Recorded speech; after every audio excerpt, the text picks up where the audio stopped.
Hello students, from today's lecture we are going to discuss about previously asked MCQs on chapter number 12 alcohol phenol ethers. Okay, तो आज से हमें MCQ practice चालू करनी है। MCQ practice series हम चालू करने जा रहे हैं नीट और जेई के बेसिस पे। Okay, so here we discuss about number of MCQs on each chapter. इस लेक्चर में हमें करीब 20 क्वेश्चंस डिस्कस करने वाले, 20 MCQ डिस्कस करने वाले जो पिछले कुछ एग्ज़ाम्स में पूछे गए हैं नीट और जेईई एग्ज़ाम में। ओके, तो सबसे पहला जो MCQ हमें देखना है वो है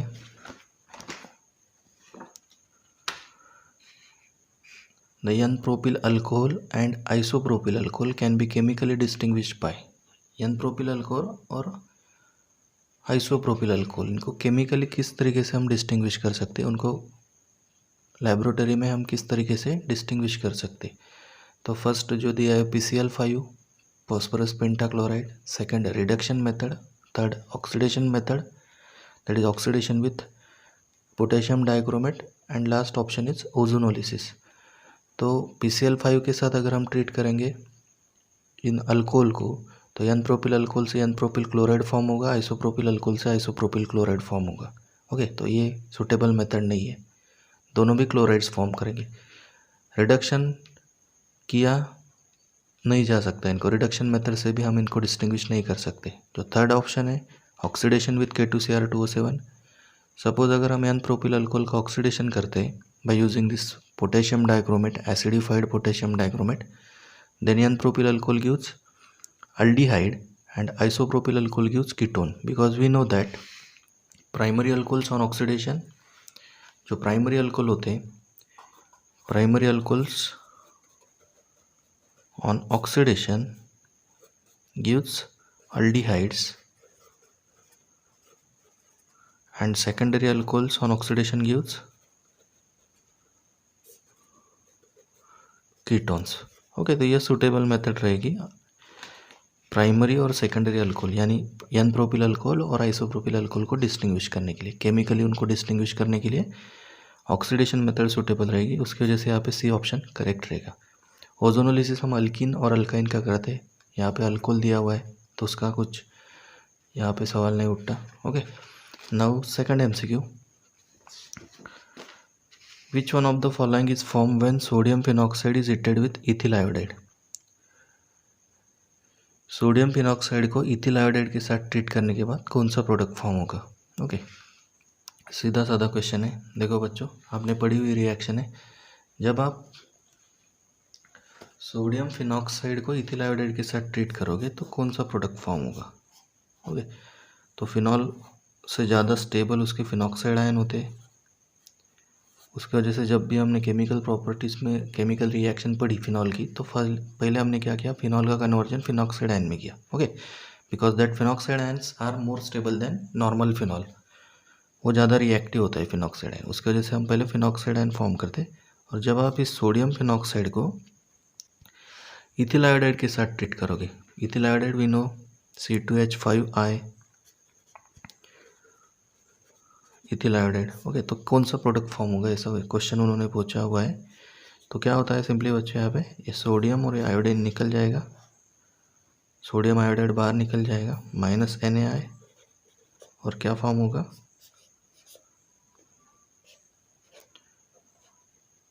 OC2H5, यानी ये प्रोडक्ट फॉर्म होगा आपका।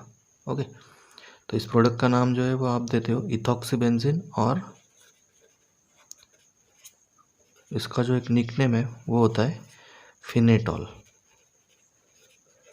ओके, तो फिनेटॉल इसका करेक्ट ऑप्शन रहेगा, यहाँ पे option A is correct, phenetole. Okay, अपने को जो ऑप्शन दिए हुए यहाँ पे phenetole, phenyl alcohol, benzyl alcohol, phenol, तो फिनिल अल्कोहल ऐसा कोई कंपाउंड ही नहीं होता। बेंजिल अल्कोहल यानी यहाँ पे अगर CH2H ग्रुप होता तो उसे बोलते बेंजिल अल्कोहल। फिनॉल तो फॉर्म हो ही नहीं सकता। ओके, क्योंकि यहाँ से सोडियम और इथिल आयोडाइड से आयोडीन ये निकल जाएंगे, कंडेंसेशन होगा, सोडियम आयोडाइड बाहर निकल जाएगा और क्या फॉर्म होगा, इथॉक्सीबेंजीन। उसका ही निकनेम क्या है, फिनेटॉल, ये आपको याद रखना है। ओके, तो जो थर्ड MCQ अभी हमें डिस्कस करना है वो है the compound which reacts fastest with Lucas reagent at room temperature. तो कौन सा कंपाउंड होगा कि जो फास्टली रिएक्ट होगा लुकास रिएजेंट के साथ? We know that formula of Lucas reagent HCl plus ZnCl2, HCl plus ZnCl2.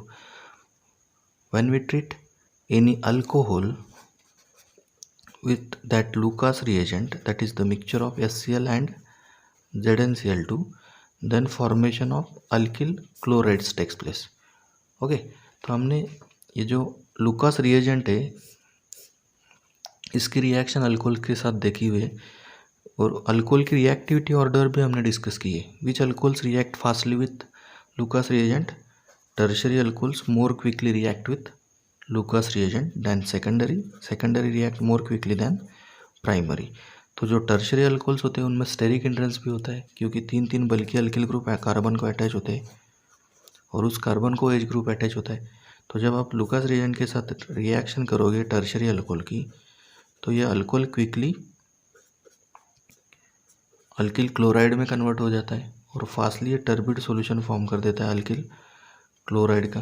Okay, जो सेकेंडरी अल्कोहल्स होते हैं उनको थोड़ी बहुत हीटिंग करनी पड़ती है या फिर उनको 5 मिनट टाइम लगता है प्रोडक्ट फॉर्म करने के लिए, अल्किल क्लोराइड फॉर्म करने के लिए. और जो प्राइमरी अल्कोहल होते हैं उनकी रिएक्टिविटी बहुत ही कम होती है, उसकी वजह से उनको हीटिंग भी करनी पड़ती है और रिएक्शन भी काफ़ी देर बाद होती है और हमें टर्बिड सॉल्यूशन फॉर्म होने के लिए लगभग 20 से 25 मिनट लग जाते हैं. लेकिन जो टर्शरी अल्कोहल्स होते हैं वो लुकास रिएजेंट के साथ क्विकली रिएक्ट हो जाते हैं, उनके लिए कुछ टेम्परेचर अप्लाई करने की भी ज़रूरत नहीं रहती, रूम टेम्परेचर पे ही रिएक्शन हो जाती है. और जो टर्शरी अल्कोहल होता है वो क्विकली टर्शरी अल्किल क्लोराइड में कन्वर्ट हो जाता है और टर्बिड सॉल्यूशन फॉर्म करता है अल्किल क्लोराइड का. ओके, तो हमें जो क्वेश्चन पूछा गया था यहाँ पे, उस क्वेश्चन में क्या पूछा गया है बच्चों? देखो, the compound which reacts fastest with Lucas reagent at room temperature. तो जो हमें ऑप्शन दिए हुए हैं उसमें अल्कोहल दिए हुए सब, एक है ब्यूटेन 1ऑल, ब्यूटेन 2ऑल, 2-मिथिल प्रोपेन 1ऑल एंड 2-मिथिल प्रोपेन 2ऑल. तो इसमें से जो टर्शरी अल्कोहल होगा वो क्विकली रिएक्ट होगा. तो ये जो फर्स्ट दिया हुआ है हमें वो है ब्यूटेन 1ऑल, वो जो है वो प्राइमरी अल्कोहल है. ओके, ब्यूटेन 1ऑल इज प्राइमरी अल्कोहल. जो सेकंड दिया हुआ है हमको वो है ब्यूटेन 2ऑल, सेकेंडरी अल्कोहल है. तो दोनों की रिएक्टिविटी कंपैरेटिवली कम ही होगी. इसमें जो टर्शरी अल्कोहल दिया हुआ है वो हमें ढूंढना पड़ेगा.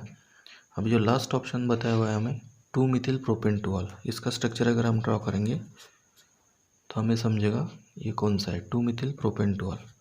तो सेकंड पोजीशन पे ये मिथिल ग्रुप है और सेकंड पोजीशन पे ये OH ग्रुप है. ओके, CH3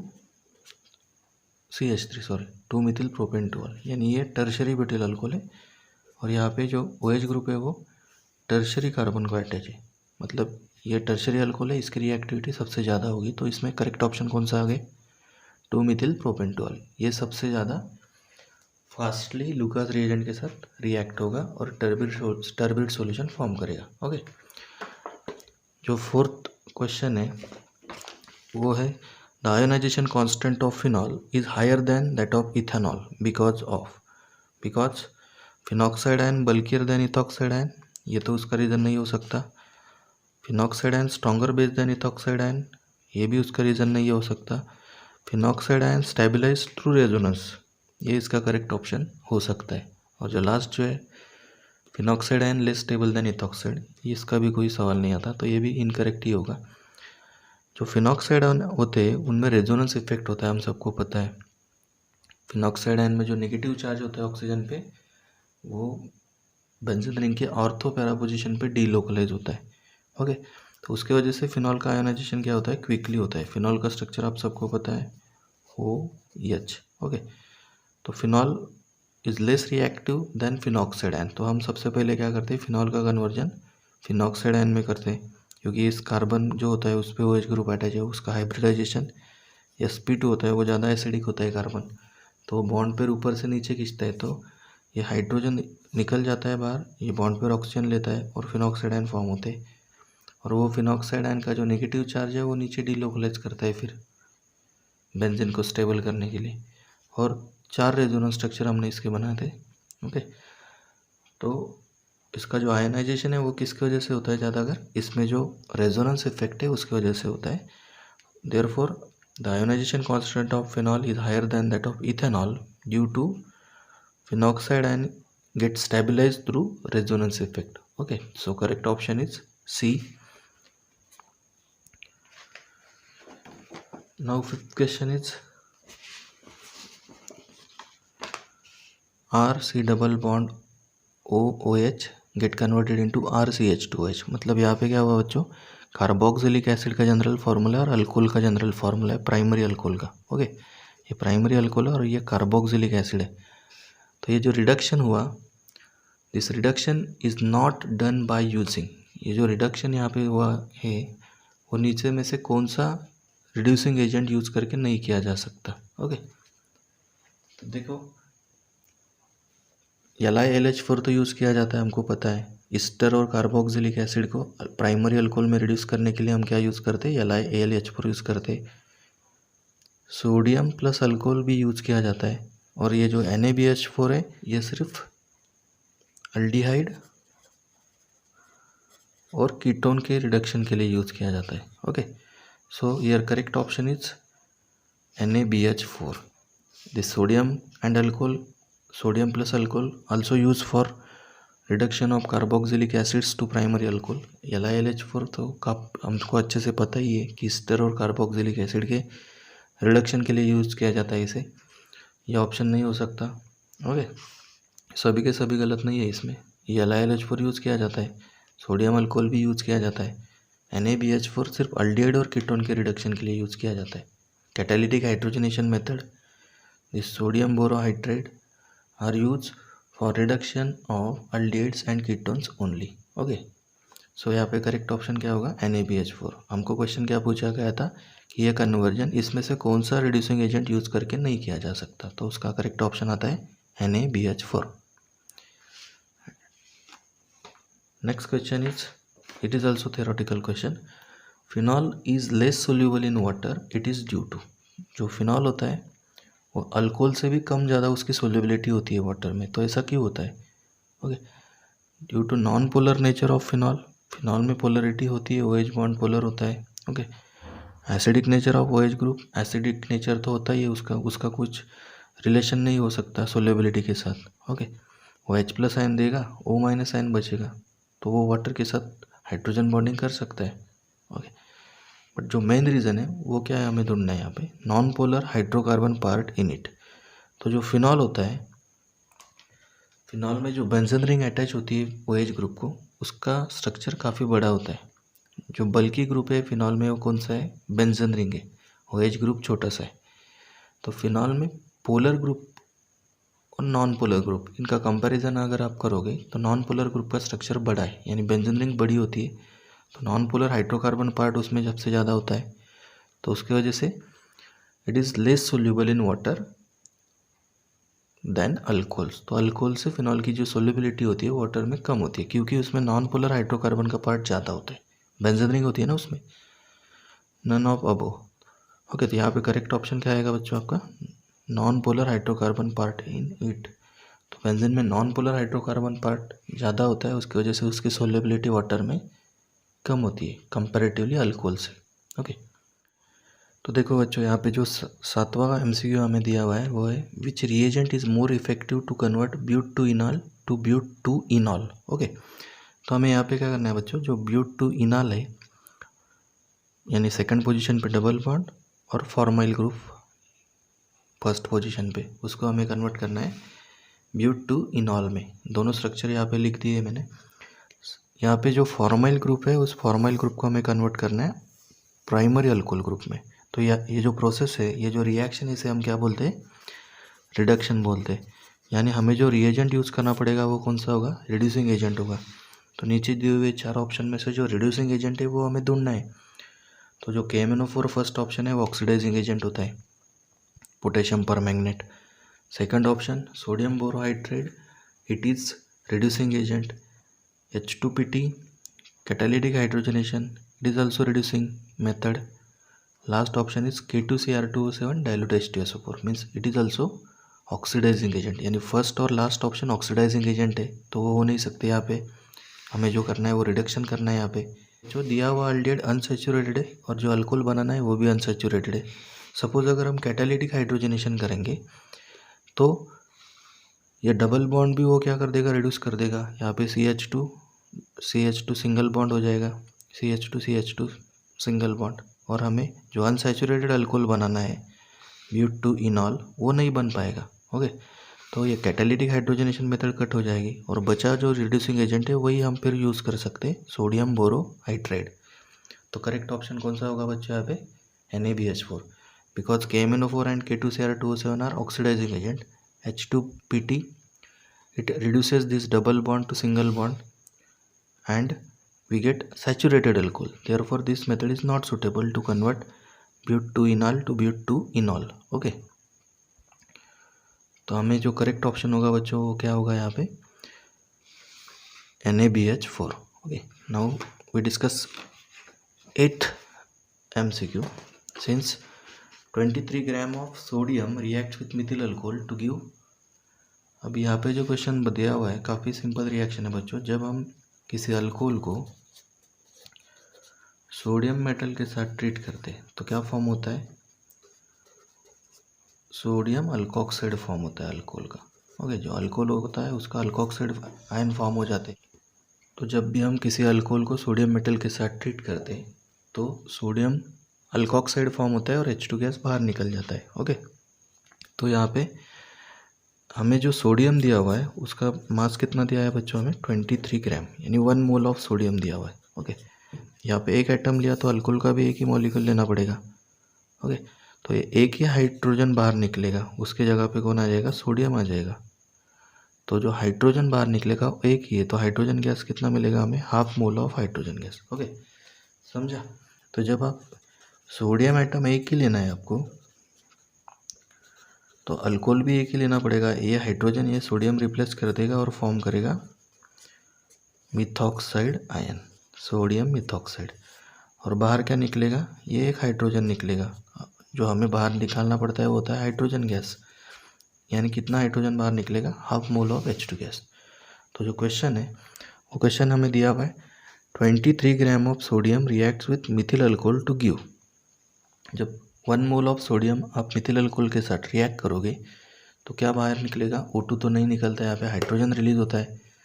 तो 1 मोल ऑफ H2 रिलीज होने के लिए हमें यहाँ पे अल्कोहल के कितने मॉलिक्यूल लेने पड़ेंगे, 2, और सोडियम भी कितने लेने पड़ते हैं, 2। लेकिन हमें जो सोडियम दिया हुआ है वो कितना दिया है, 23 ग्राम, यानी 1 मोल। ओके, तो यहाँ पे half mole of H2 form होगा क्योंकि हमें 1 मोल ऑफ सोडियम दिया हुआ है। तो 1 मोल ऑफ सोडियम अगर यूज़ करेंगे तो अल्कोहल भी एक ही मॉलिक्यूल लेना पड़ेगा। ओके, समझ में आ रहा है। तो क्या बनेगा बच्चों यहाँ पे answer, half moles of H2।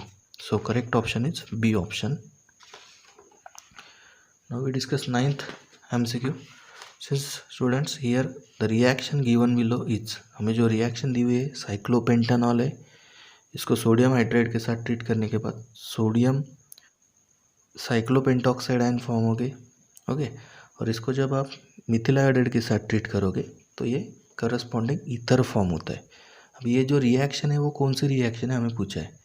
इसमें सिंपली क्या हुआ बच्चों, देखो अल्कोहल को सोडियम हाइड्राइड के साथ ट्रीट किया, अल्कोक्साइड आयन फॉर्म किए, साइक्लिक पेंटॉक्साइड आयन फॉर्म किए, सोडियम पेंटॉक्साइड, सोडियम साइक्लोपेंटॉक्साइड। ओके, और उसको जब हम मिथिल आयोडाइड के साथ ट्रीट करेंगे, MEI मीन्स CH3I, तो क्या होता है, ये आयोडीन और ये सोडियम निकल जाता है, सोडियम आयोडाइड बाहर निकल जाता है और ये प्रोडक्ट फॉर्म होता है साइक्लोपेंटिल मिथिल ईथर। ओके, तो ये जो रिएक्शन है वो कौन सी रिएक्शन है, डिहाइड्रेशन नहीं हो सकता। कोल्ब रिएक्शन में हम क्या फॉर्म करते हैं, सैलिसिलिक एसिड फॉर्म करते हैं।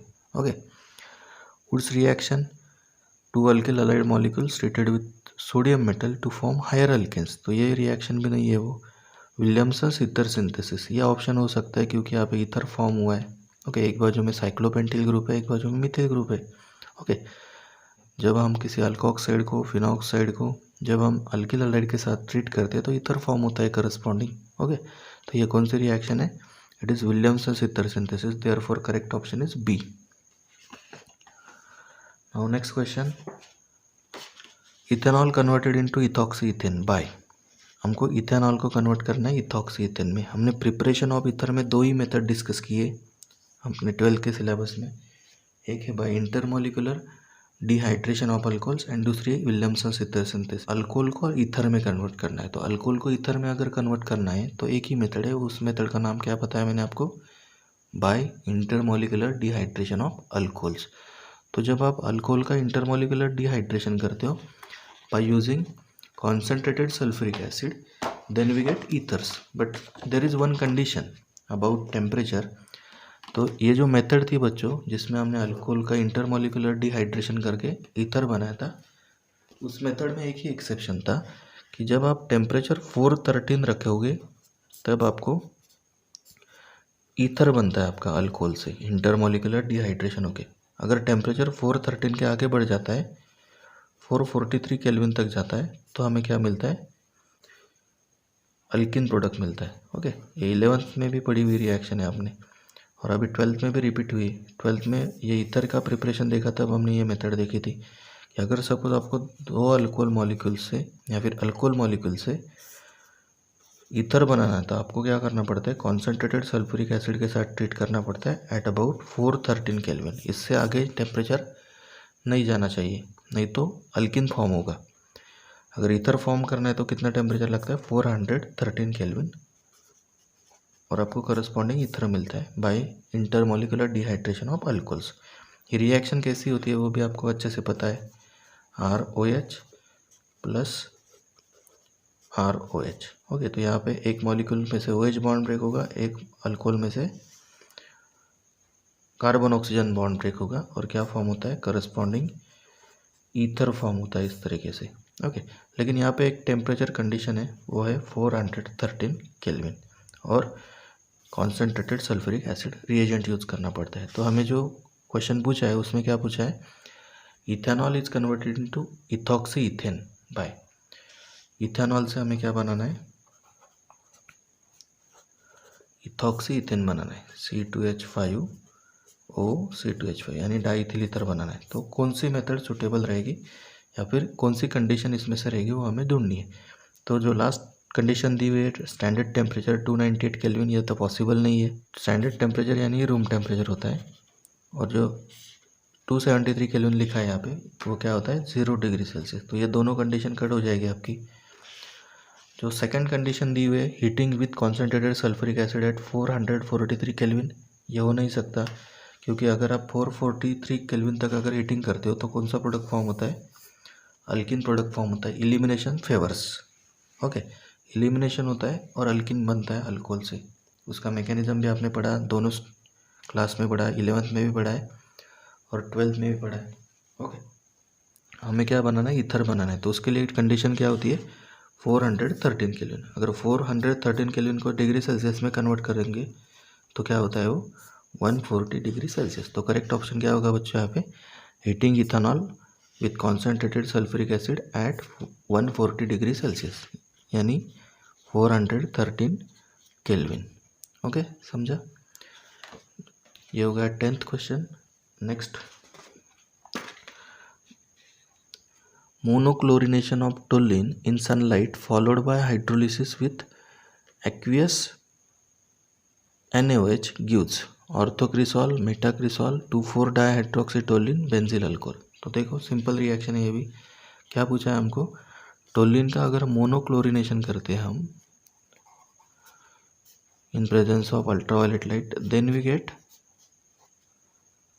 बेंजील chloride, and when this benzyl chloride treated with aqueous NaOH, hydrolysis अगर करोगे आप बेंजील क्लोराइड का by using aqueous NaOH, then this Cl get replaced by, or this Cl get substituted by OH group and we get बेंजील alcohol product. Okay, तो इसमें से कौन सा product मिलेगा हमको, ऑर्थोक्रिसॉल, मेटाक्रिसॉल, 2,4-डाइहाइड्रोक्सीटोल्यून, ये पॉसिबल नहीं है।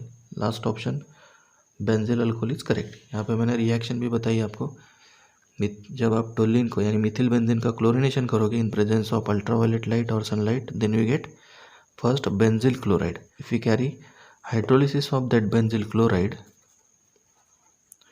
then we get benzyl alcohol, यानी CH2OH group. Okay, first एक हाइड्रोजन सब्स्टिट्यूट होगा क्लोरीन से, बाद में जब आप उसे एक्वियस बेस के साथ ट्रीट करोगे तो क्या होगा, सब्स्टिट्यूशन होगी और बेंजिल अल्कोहल फॉर्म होगा। ओके, तो correct option is benzyl alcohol.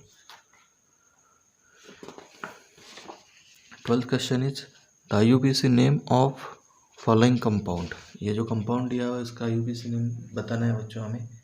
तो देखो यहाँ पे दो फंक्शनल ग्रुप है, एक हेलोजन है और एक OH ग्रुप है। According to lowest number rule we give numbering from this carbon atom first, second, third, fourth, fifth, six, यानी हेक्सानॉल है ये प्रिंसिपल ग्रुप OH ग्रुप, तो हेक्सेन 2 ऑल होगा ये। ओके, और सब्स्टिट्यूएंट इसे हमें कंसिडर करना पड़ेगा, तो क्या नाम आएगा इसका, 5 क्लोरो हेक्सेन 2 ऑल। तो इसमें से जो करेक्ट ऑप्शन है वो देखो, अभी ये 2 क्लोरो 5 हाइड्रोक्सी हेक्सेन नहीं हो सकता, 5 chloro hexane 2 all it is correct option. 2 hydroxy 5 chlorohexane it is also wrong, 2 chlorohexane 5 all it is also wrong, so correct option is 5 chlorohexane 2 all। Halogen के लिए हम प्रेफिक्स यूज करते हैं, okay, और principal group यहाँ पे जो होगा उसका suffix OL। Now question number 13, the IUPAC name of metacresol is. Metacresol का IUPAC नेम बताना है। मेटाक्रिसोल यानी वो होता है OH ग्रुप और उसके मेटा पोजीशन पे मिथिल ग्रुप, तो इसका IUPAC नेम बताना है बच्चों। तो क्या आएगा इसका IUPAC name, 3 methyl phenol. Okay, जो मेन ग्रुप होगा वो फर्स्ट कार्बन, सेकंड, थर्ड, तो इसका IUPAC नेम क्या आएगा, 3 methyl phenol. So correct option यहाँ पे ढूंढो, 3 methyl phenol, 3 chlorophenol, benzene 1,3 diol, 3 methoxyphenol. So correct option is 3 methyl phenol. Okay, ये स्ट्रक्चर समझ में आ रहा है आपको, मेटाक्रिसोल का स्ट्रक्चर है ये। इसका IUPAC नेम क्या होता है, 3 मिथिल फिनॉल। मेटा पोजीशन पे फिनॉल में मिथिल ग्रुप होता है इसमें। Okay, 14 number question. तो देखो क्वेश्चन नंबर 14 क्या है, which of the following species can act as strongest base. हमें जो ग्रुप दिए हुए हैं उसमें से कौन सी स्पेसिस स्ट्रॉन्गेस्ट बेस है। उसमें फर्स्ट ऑप्शन दिया है अल्कोक्सी ग्रुप, दूसरा दिया हुआ है फिनॉक्सी ग्रुप, तीसरा दिया हुआ है हाइड्रोक्सी ग्रुप, और लास्ट दिया हुआ है हमें पैरा नाइट्रोफिनॉक्सी ग्रुप, यानी ये वाला ग्रुप। तो इस चारों ग्रुप में से स्ट्रॉन्गेस्ट बेस कौन सा होगा। ओके, तो देखो बच्चों, बेस की टेंडेंसी क्या रहती है, प्रोटॉन एब्स्ट्रैक्ट करेगा वो अकॉर्डिंग टू ब्राउनस्टेड थ्योरी, और according to Lewis theory it donates electron pair और बॉन्ड पेयर। ओके, तो यहाँ पे कौन सा ऑक्सीजन इजीली इलेक्ट्रॉन दे सकता है वो हमें ढूंढना है। ओके, जिसको इलेक्ट्रॉन डोनेटिंग ग्रुप अटैच होगा जिस ऑक्सीजन को, वो स्ट्रॉन्गेस्ट बेस यहाँ पे रहेगा। ओके, तो इसमें ये बेंजीन रिंग को O- अटैच है, तो ये बेंजीन रिंग नीचे ले पीछे खींच लेगी इसके इलेक्ट्रॉन, जैसे यहाँ पे मैंने बताया। तो ये जो माइनस चार्ज है वो बेंजीन रिंग नीचे खींचती है, क्योंकि इसको पैरा पोजीशन पे नाइट्रो ग्रुप सब्सटीट्यूटेड है, तो ये स्ट्रांगली खींचेगी और ज़्यादा। इसमें भी वही कंडीशन रहेगी फिनॉक्सी ग्रुप में। ओके, तो फिनॉक्सी ग्रुप पे बॉन्ड पेयर भी, ये जो इलेक्ट्रॉन पेयर है ऑक्सीजन पे, वो भी बेंजीन रिंग ही नीचे खींचेगी।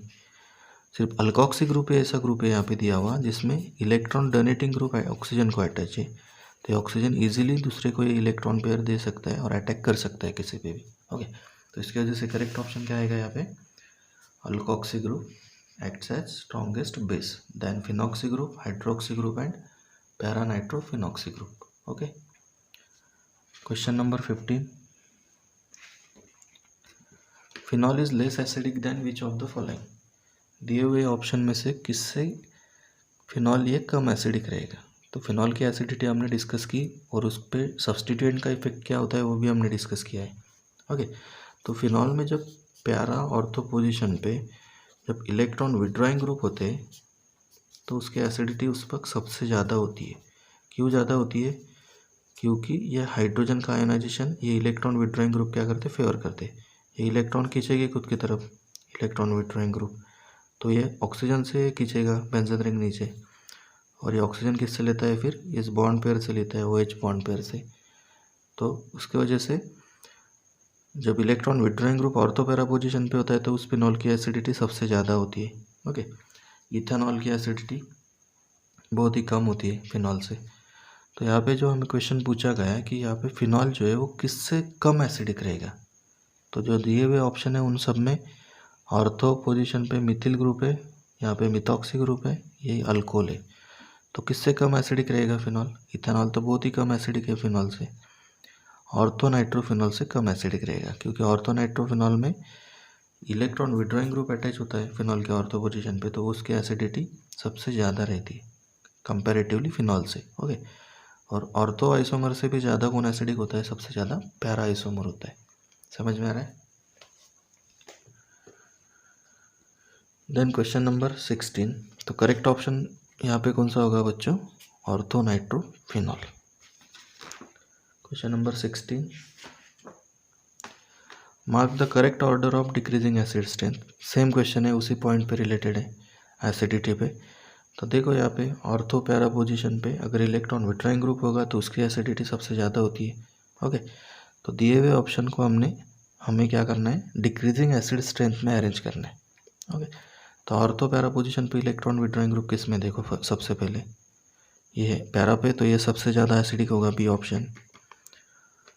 बाद में यहाँ पे मेटा पोजीशन पे तो ये उससे थोड़ा कम एसिडिक रहेगा। और ये जो ऑप्शन दिए हुए सी ऑप्शन और ई, इसमें इलेक्ट्रॉन डोनेटिंग ग्रुप है मेटा और पैरा पोजीशन पे, तो पैरा पे है तो ये सबसे कम एसिडिक रहेगा। उसके बाद में आएगा सी ऑप्शन, तो सबसे ज़्यादा एसिडिक वाले कौन है? 1 नंबर पे ये रहेगा, 2 नंबर पे ये मेटा पे है वो।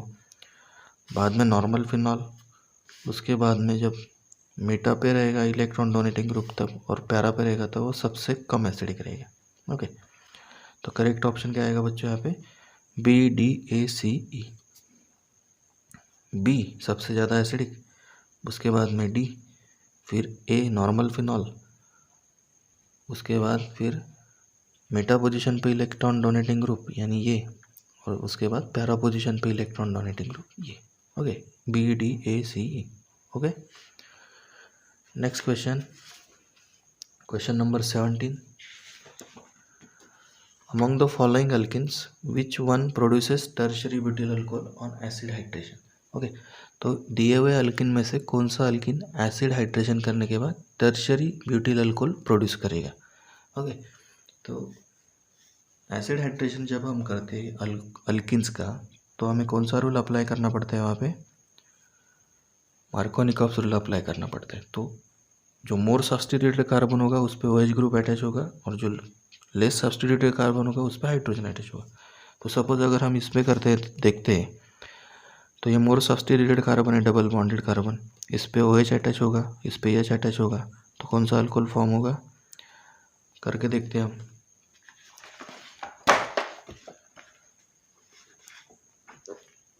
तो जो फर्स्ट ऑप्शन है उससे कौन सा अल्कोहल फॉर्म होगा? देखो बच्चों, इस पे 2 मिथिल ग्रुप ऑलरेडी अटैच है, डबल बॉन्ड है, यहाँ पे CH2 ग्रुप है। तो फर्स्ट जो ज़्यादा सब्स्टिट्यूटेड कार्बन है उस पर हम OH अटैच करेंगे, और जो लेस सब्स्टिट्यूटेड है उस पर हाइड्रोजन अटैच करेंगे। तो टर्शियरी ब्यूटिल अल्कोहल इससे ही फॉर्म हो जा रहा है, फर्स्ट ऑप्शन। हम बाकी के भी चेक करके देखते हैं,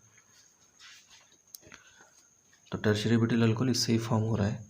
ओके, अब बाकी के अगर हम चेक करेंगे तो इस पर ये सिमेट्रिकल अल्केन है, किसी पे भी आप H अटैच करो, किसी पे भी आप OH अटैच करो, ब्यूटेन टू ऑल फॉर्म होगा। ओके, थर्ड ऑप्शन, यहाँ पे अगर आप ऐड करोगे तो यहाँ पे OH ऐड होगा, यहाँ पे H ऐड होगा, ब्यूटेन टू ऑल फॉर्म होगा, यहाँ पे प्रोपेन टू ऑल फॉर्म होगा। ये जो मोर सब्स्टिट्यूट है उस पे OH ग्रुप, इस पे H, तो प्रोपेन टू ऑल फॉर्म होगा। ओके, तो correct option is propene molecule, 2 methyl propene। Since here I write down reaction, CH3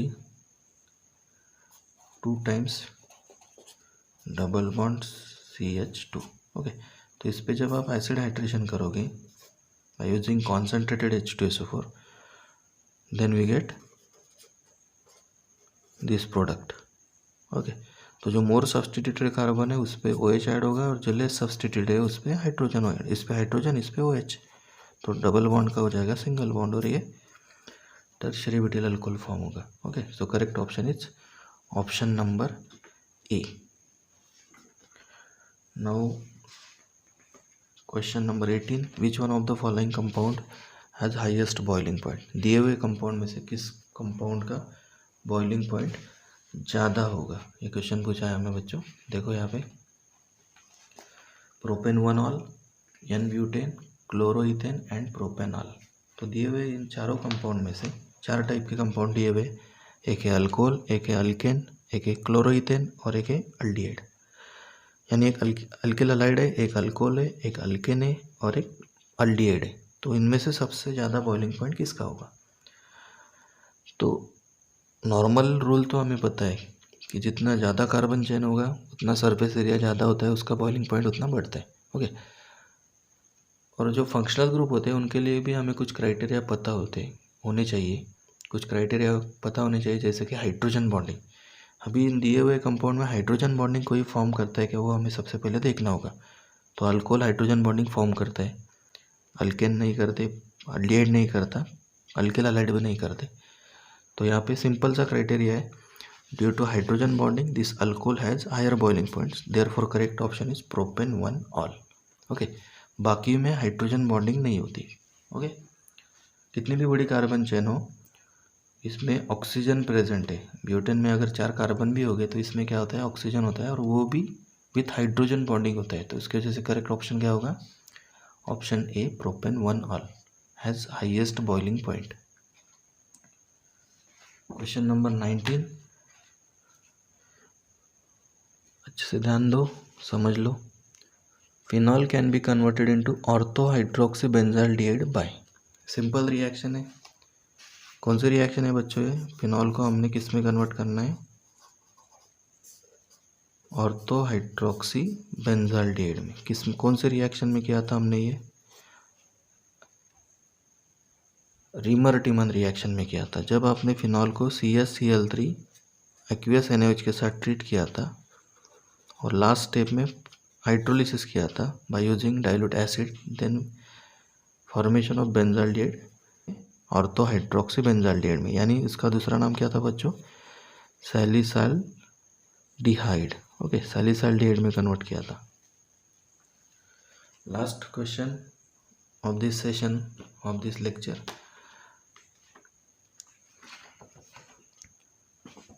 तो ये जो 19 क्वेश्चन नंबर है, इसका करेक्ट ऑप्शन क्या होगा बच्चों, राइमर टाइमन रिएक्शन। कोल्ब रिएक्शन में हम सैलिसिलिक एसिड फॉर्म करते हैं, okay, by treating with CO2। Wurtz reaction में हम हायर अल्केन फॉर्म करते हैं अल्किल हलाइड से, और सैंडविच रिएक्शन में हमने प्राइमरी एरोमेटिक अमाइन को बेंजीन डाइजोनियम सॉल्ट में कन्वर्ट करते हैं और उसका फर्दर कन्वर्जन अरिल हालाइड्स में करते हैं। सिर्फ एक ही करेक्ट ऑप्शन है यहाँ पे, राइमर टाइमन रिएक्शन, जिसमें हम फिनॉल को कन्वर्ट करते ऑर्थो हाइड्रोक्सी बेंजाल्डिहाइड में। ओके। तो देखो बच्चों, जो लास्ट क्वेश्चन हमें देखना है अभी इस सेशन में, वो है isopropyl Mithil ether when treated with cold hydrogen iodide gives. जब आप आइसोप्रोपिल मिथिल ईथर को कोल्ड कंडीशन में ट्रीट करोगे, आइसोप्रोपिल मिथिल ईथर, यानी एक बाजू में आइसोप्रोपिल ग्रुप है, एक बाजू में मिथिल ग्रुप है। तो इस टाइप के ईथर को जब आप HI के साथ ट्रीट करते हो कोल्ड कंडीशन में, तो ये रिएक्शन 1 स्टेप रिएक्शन होती है, और जो छोटा अल्किल ग्रुप होता है उसके साथ अटैच हो जाता है आयोडीन, और जो बड़ा अल्कोक्सी ग्रुप होता है, बड़ा अल्किल ग्रुप ऑक्सीजन के साथ कंसिडर करके हमें उसे क्या अटैच करना पड़ता है, हाइड्रोजन अटैच करना पड़ता है, और क्या फॉर्म होता है, आइसोप्रोपिल अल्कोहल फॉर्म होता है। और जो छोटा अल्किल ग्रुप है उससे क्या फॉर्म होता है, CH3। ये रिएक्शन कौन सा मैकेनिज्म फॉलो करती है, SN2 मैकेनिज्म फॉलो करती है। हाँ, सपोज अगर यहाँ पे टर्शरी अल्किल ग्रुप होता और एक बाजू में प्राइमरी अल्किल ग्रुप होता, तो टर्शरी ग्रुप से अल्किल हलाइड फॉर्म होता और छोटे ग्रुप से अल्कोहल फॉर्म होता। अगर यहाँ पे सेकेंडरी और प्राइमरी अल्किल ग्रुप से, तो हमें क्या याद रखना है, जब प्राइमरी सेकेंडरी अल्किल ग्रुप्स होते हैं तो प्राइमरी अल्किल ग्रुप से फॉर्म होता है अल्किल हलाइड, और सेकेंडरी अल्किल ग्रुप ऑक्सीजन के साथ कंसिडर करके उसके क्या बनाते हैं, उससे क्या बनाते हैं, अल्कोहल बनाते हैं। ओके।